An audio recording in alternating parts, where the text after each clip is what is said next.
अस्सलाम वालेकुम नाज़रीन। प्रोग्राम आज मुबारक के साथ आज के प्रोग्राम में हमारे मेहमान होंगे ताहिर शमीम साहब। नॉर्मल तो ये मराकश में थे मगर आजकल कनाडा गए हुए हैं। ये दुनिया घूमते रहते हैं, कभी कनाडा, कभी यूरोप, कभी अमेरिका, कभी जापान। और आज इनसे मैं पूछूंगा कि क्या वजह पाकिस्तान को पीछे रह गया। अस्सलाम वालेकुम सर। वालेकुम सलाम, क्या हाल है जनाब? ठीक ठाक है आप? हाँ जी अल्हम्दुलिल्लाह। हाँ जी, मैंने कहा आप इतनी दुनिया के मुल्क हैं जो देख रही है, जाते आते रहते, हमारा मुल्क क्यों पाकिस्तान पीछे रह गया, क्या वजह? वजह ये है कि भाई मेरे वो पाकिस्तान में ये जो पार्टीबाजी है और ये लोग जो कर रहे हैं, हुकूमत जो है वो ऑनेस्ट नहीं है, दयानतदार नहीं है। वो लोग अच्छे काम नहीं कर रहे। जब कायदे साहब ने फरमाया था कि हर आदमी को अपने मुल्क की इजाजत है और वो हर मुल्क में आराम से रह सकता है, मगर उसके ऊपर इन्होंने अमल नहीं किया। अब इनके हालात दिन ब दिन खराब होते जा रहे हैं। ये जो कर रहे हैं ये अच्छा नहीं है। दुनिया में इनकी इज्जत नहीं है। इंडिया की इतनी इज्जत है कि मैं आपको क्या बताऊं। मैं देखता हूं न्यूज में इंडिया के लिए ये सारे मुल्क उनको बड़ा अच्छा और बड़ा उनसे ताउन करते हैं, हमारे साथ ताउन ही नहीं करते, क्योंकि ये हमारी अपनी गलतियों की वजह से हमने जो किया हुआ है ये अच्छा नहीं है। अल्लाह ताला इनको हदायत दे इस कौम को। तो कौम तो माशाल्लाह ठीक है, मगर लीडर अच्छे नहीं है आपके मुल्क के। अच्छा सर, ये बताइए आप इन दिनों कनाडा में हैं और पाकिस्तानी भी वहां पे रहते हैं, तो अगर हम अपने मुल्क में रहते हैं पाकिस्तान में, तो हमारे अंदर जो भी हालत होती है कि 2 नंबर जिंदगी का तस्वर होता है, कनाडा आकर हम ठीक हो जाते, दूसरे ममालिक में क्यों आके हम कहते कि अपने आप को ठीक कर लो, अपने मुल्क में क्यों नहीं कहते कि हम ठीक हो जाए?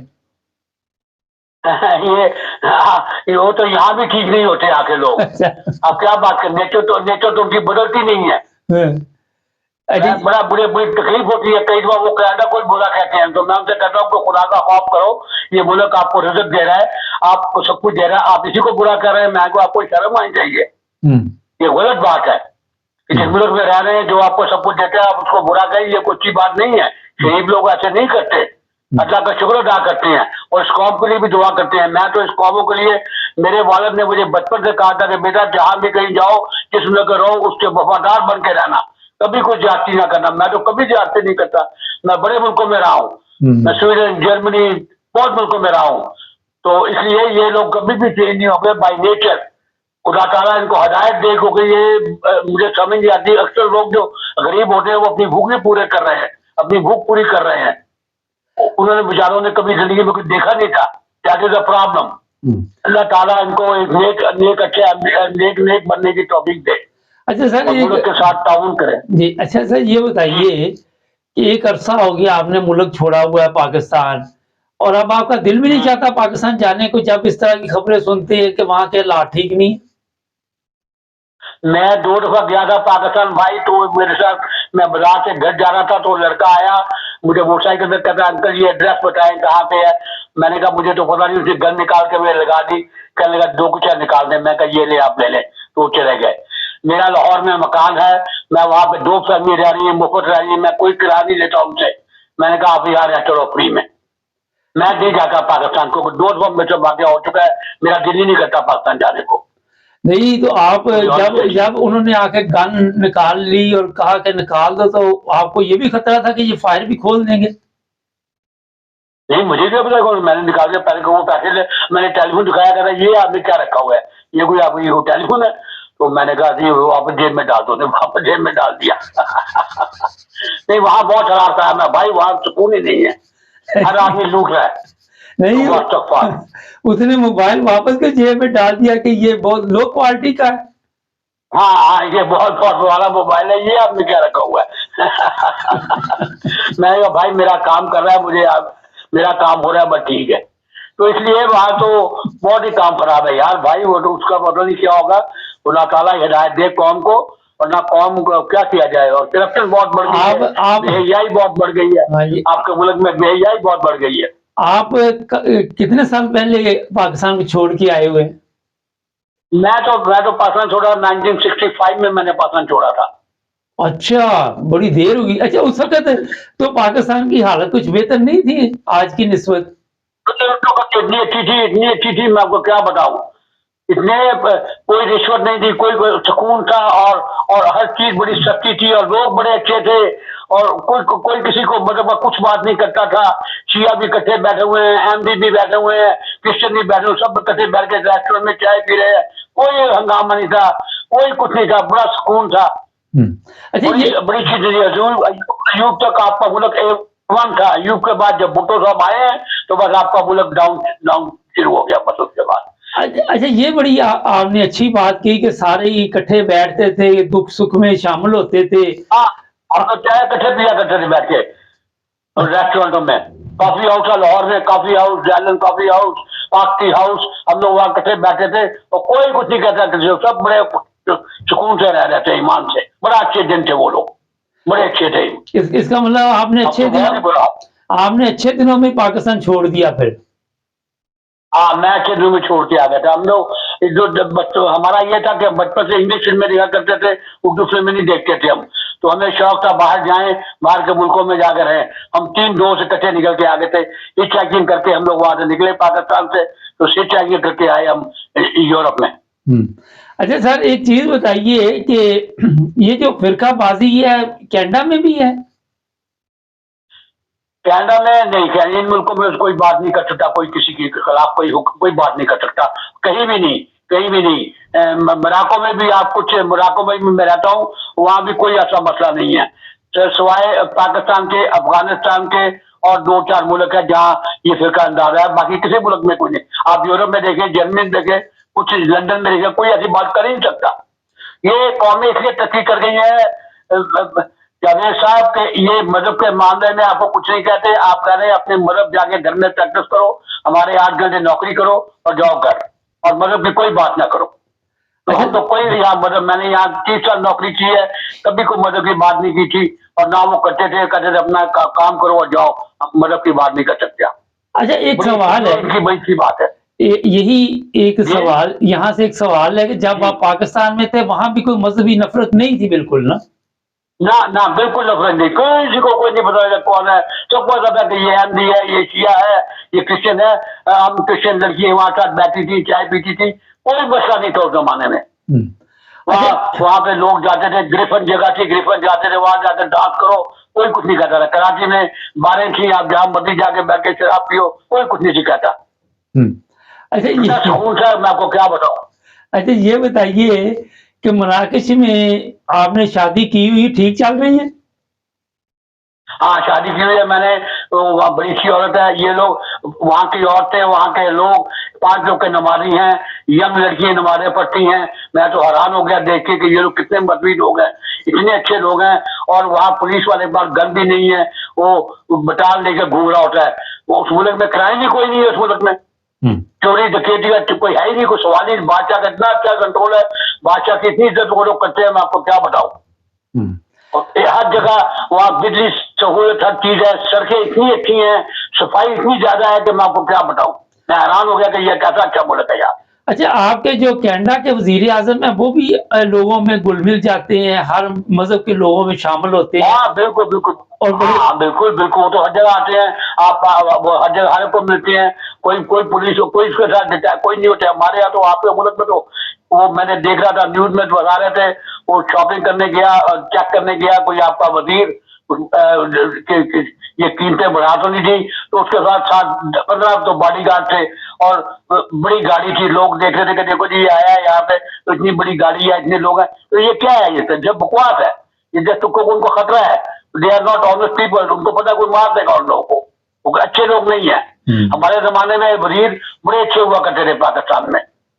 अच्छा, आपके जमाने में तो सर ये बताइए, आपके ज़माने में पाकिस्तान के वज़ीर अच्छे होते तो क्या वजह है, कहाँ से हम पटरी से उतरे, थोड़ा-सा ये बता सकते हैं? जी, मतलब क्या फरमाइए, क्या कह रहे हैं? मैंने कहा कहाँ से हम अपनी जो ज़िम्मेदारियाँ थी वो छोड़ के गलत कामों में पड़ गए, पटरी से उतर गए ना हम। जी। तो क्या आपके ख्याल में ये मज़हबी नफ़रत है या झूठ है या सियासत झूठ है? क्या है आपके ख्याल में?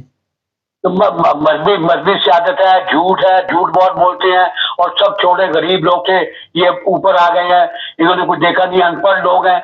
अगर आपका कोई थोड़ा पढ़ा लिखा आदमी है तो इमरान खान है, ये एक अच्छा खानदानी आदमी है, इसके खानदान को मैं जानता हूँ, ये लोग अच्छे वेल टू डू फैमिली से तल्लुक रखते हैं। और बाकी जो है मैं उनको सबको जानता हूँ, भुट्टो साहब को भी मैं जानता था, मैं कराची में भुट्टो साहब के साथ बैठा करता था उस जमाने में, पहले सोशल में हम लोग इकट्ठे बैठते थे। और वो उसकी वो जो था वो नेहरू खानदान से तल्लुक रखता था। उसकी जो वालदा थी, उन्होंने शादी की थी, वो प्रेग्नेंट हो गई थी तो उन्होंने शादी की। तो आप नेहरू खानदान और भुट्टो की शक्ल जब ये पैदा हुआ था तो उन्होंने दिखाया, जोशी ने उसको कहा था कि इसकी बड़ी भयानक मौत होगी, तो वो उसकी भयानक मौत हुई। अच्छा, बड़ा कैरेक्टरलेस आदमी था। अच्छा, भुट्टो को कोई इस्लाम का पता था, दीन का इल्म था? ना कोई इल्म नहीं था उसको, वो शराबी क्वाबी लो औरतों के पीछे घूमता था हर वक्त। He had nothing else to do. He was a very bad person. I remember those good days. और ये नवाज शरीफ वगैरह जो थे, ये लोग जो है ये वहां के रहने वाले हैं, ये बीडल रोड पे रहा करते थे लाहौर में। इनके वालिद जो थे, इनको अमीर मोहम्मद खान गवर्नर हुआ करता था पंजाब का, 1 रुपया तनख्वाह लेता था वो, 1 रुपया। और वो कहता था अपनी फैमिली जब आती थी तो कहता जाओ कोठी में रहो, ये कोठी आपकी नहीं है, ये गवर्नमेंट की कोठी है। और उसने कोई काम करवा था तो उसने अपने सेक्रेटरी से कहा, तो उसको सेक्रेटरी ने नवाज शरीफ के बाप को उनके पास लेके आया कि ये कर देंगे, ये कारीगर लोग हैं। तो उन्होंने काम किया, इनके पास पैसे भी थे कि उन्होंने सामान खरीद सके, तो अमीर मोहम्मद खान ने पैसे दिए तो ये सामान खरीद कर लाए, तो वहां से इन्होंने काम किया, इसके बाद अलग चला तो ये फिर ऊपर आ गए। अच्छा, आप ये लोग किसी को क्या कैरेक्टर है, लोग किसी का कोई कैरेक्टर ही नहीं है। मैं उनको भी जानता था, गुजरात वालों को, गुजरात वालों को, उनको जो बड़ा था उसको मैं जानता था, वो लाहौर में माता घुमा करता था। क्या जहूर लाई, अब क्या बात करते हैं ये लोग, किसी काम के लोग ने, बड़ा वो भी बड़ा गंदा आदमी था, वेरी बैड पर्सन। अच्छा सर, ये कहा जा रहा है कि पाक फौज ने भी अपना किरदार अदा नहीं किया, आप समझते हैं कि हमारे जर्नैलों ने भी कोई अच्छा किरदार अदा नहीं किया? जर्नैलों का क्या तलक, दुनिया में आप इतने मुल्क देखे, कोई आर्मी किसी का दखल नहीं है कि गवर्नमेंट के मामले में दखल दे जाए। ये क्या मुल्क है आपका, यहाँ गवर्नमेंट सब, ये आर्मी का क्या तलक है? आर्मी का अपना काम है, वो अपना डिफेंस करे, उसका क्या तलक है इनमें वजीरों में दखल अंदाजी करे? कोई मुल्क नहीं करता। आप कनाडा को देख लें, मोनाको को देख लें, इंग्लैंड को देख लें, जर्मनी में कोई आर्मी का क्या काम है? तो आपका एक बहुत मुल्क है जो जिसमें आर्मी इन्वॉल्व है, इसीलिए आपके मुल्क के हालात दिन ब दिन खराब और आगे और खराब होंगे। अच्छा, इसका बहुत बुरा हाल होगा, इसका तो बहुत डाउनफॉल है आपके मुल्क का। अच्छा, बहुत ज्यादा खराब होगा। एक बात आपने कही कि भुट्टो याज था, हमारे सियासतदान जर्नैल आप समझते हैं कि ये जानी शराबी हैं? अच्छा, बिल्कुल सही कह रहे हैं आप।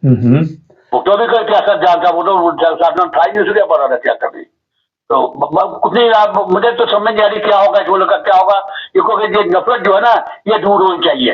ये नफरत जो लोगों में डाल देते हैं हर एक मजहब के खिलाफ, ये बहुत बुरी बात है, इसीलिए आपका मुल्क तरक्की नहीं कर रहा और ना करेगा। अच्छा, यहाँ आप कनाडा में रहते हैं या मराकश में रहते हैं, आपको कोई ज़हनी टेंशन नहीं होती? आप अपनी इबादत कर रहे हैं, किसी को कोई दिलचस्पी भी नहीं है ना?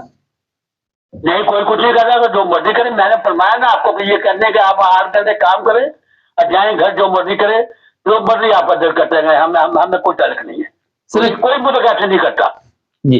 अच्छा, बड़ा आपके मुल्क के बड़ा मजा आया आपके साथ बातचीत करने का, मेहरबानी, शुक्रिया बहुत बहुत मेहरबानी। आपसे बात होती रहती कभी कभी, तो कभी मुलाकात होनी चाहिए। मैं क्या लंदन आ रहा हूँ तो इंशाल्लाह आपसे मुलाकात करूंगा। चले, मैं इंशाल्लाह 84 का हो गया हूँ, तो इंशाल्लाह आ रहा हूँ लंदन में आपके पास, मुलाकात करूंगा। चलें, ठीक है, बहुत शुक्रिया, बहुत शुक्रिया। मैंने 84 के ये बुजुर्ग थे, पहले भी इनके साथ मैंने प्रोग्राम किए, मराकश में मेरी मुलाकात इनसे हुई थी, इनकी शादी में भी मैं शामिल हुआ था, इनके फिर वहाँ ससुराल भी गया था, खाना शाना भी खाया था। 84 साल की उम्र में उन्होंने ये नतीजा निकाला कि हमारे लोग अच्छे नहीं हैं, हमारे सियासतदान अच्छे नहीं हैं, हमारे फौज के जर्नैलों का क्या काम है कि वो इन मामलात में दखल अंदाजी, कि ये लोग सियासत में क्यों आते हैं। ये जो बुजुर्ग हैं 84 साल के, जो दुनिया घूमते फिरते हैं, देखते हैं और अपने आप को सेफ समझते, कोई फिक्र नहीं इनको कि वो इबादत कर रहे हैं, वो नमाज पढ़ रहे हैं, वो रोजे रख रहे हैं, वो कुर्बानी दे रहे, किसी को कोई दिलचस्पी। हमारे पाकिस्तान में सबसे बड़ा स्यापा ये पड़ा हुआ है कि दूसरे के मामला में टांग अड़ानी, अपने मामला का इल्म नहीं, लिखना शुरू कर देते हैं फतवे, काफिर, मुर्ताद, पता नहीं क्या कि यार अपनी कब्र का पता नहीं कि तुम्हारे साथ आगे जाके क्या होना। सियासतदानों की भी यही हालत है, लूट के खा गए, वहां पे हर चीज उन्होंने उड़ा दी। सियासतदान हमारे देख लें, पाक फौज के जनरल देख लें, वो हम इंडिया को अफगानिस्तान से खतरा नहीं, चाइना को खतरा नहीं, ईरान को खतरा नहीं, वो पाकिस्तान को किस चीज का, दहशतगर्दी का अफगानिस्तान से खतरा। ये कहानियां सुनाते, ये किस्से जब तक नहीं सुनाएंगे उस वक्त तक इनकी दुकान नहीं चलती। हमारा गौर कीजिए, ये पुराने बंदे भी आपको बता रहे हैं, यूब के जमाने का पाकिस्तान बड़ा अच्छा था, पाकिस्तान की इज्जत थी, वहां की इज्जत थी, लोग बाहर जाते थे, वेलकम करते थे लोग। आज जूते नहीं मारते कोई बाहर पाकिस्तानी जब जाता, जब पता चलता है ये पाकिस्तानी कहेगा कि काम डालेगा। हमारे चैनल को सब्सक्राइब करें, जुड़े रहे हमारे साथ।